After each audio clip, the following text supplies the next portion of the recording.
ஒரு பக்கம் தஞ்சையில் வந்து சௌராஷ்டிரா சங்கத்தெல்லாம் ஓப்பன் பண்ணியிருக்காரு. அதாவது அவர் ஓப்பன் பண்ணல, ஏற்கனவே அந்த ஒரு இயக்கம் அங்கே இருந்தது.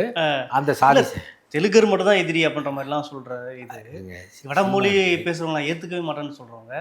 சௌராஷ்டிரா எப்படி அது புரிஞ்சுக்கிறது எப்படி? தெலுங்கு வந்து எதிரின்னு சொல்கிறது இப்போ கேட்டால் நான் எங்கே சொன்னேன், நான் வந்தேரின்னு சொல்லும்பாரு. ம். தெலுங்கு எதிரின்னு சொல்லுவார். ஆனால் தெலுங்கு தாய்மொழி கொண்டு எங்கள் அண்ணன் எங்கள் அண்ணியை திருமணம் செய்திருக்காரு. இப்படி அவருக்கெல்லாம் எந்த கோட்பாடும் ஒரு நிரந்தர கோட்பாடும் தெரியாது. பெரியாரி இயக்கங்களை ஆரம்பித்து இந்த தமிழ் தேசிய கருத்துக்களை ஆரம்பித்து பயணம் செய்த போது பெரியாரின் பேரன் மார்க்சின் மைந்தன் தம்பி பிரபாகரனின் தம்பின்னு தான் ஆரம்பிப்பார். என்னை சாதி மத சகதியிலிருந்து பிடுங்கி நட்ட என் பெரியாருக்கும் தான் பேச்ச ஆரம்பிப்பார்.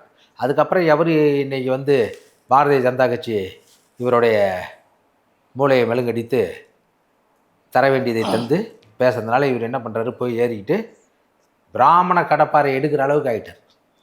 அதாவது நான் வந்து நீங்கள் பிராமண கடப்பாறை எடுத்து திமுக வீழ்த்துவேன்னு சொன்னால் கூட அது ஒரு வகையில் ஏற்றுக்கொள்ளப்படவில்லைன்னா, ஒரு அரசை நடத்துகிற போது எண்ணற்ற தவறு இருக்கும், அதை எடுப்போம். அண்ணா திமுக வீழ்த்துவோம்னு சொன்னால் சரி, திராவிடத்தை வீழ்த்துவோம் அப்படின்னு சொல்லுவது நமக்கு உடன்பாடு இல்லை, அவருக்கு உடன்பாடாக இருக்கலாம். ஏன்னா ஈழத்தில் விடுதலை புலிகள் அமைப்பு போராடியவர்களுடன் இபிஆர்எல்எஃப், ஈராசு, டெலோ, பல்வேறு இயக்கங்கள் இருந்தன.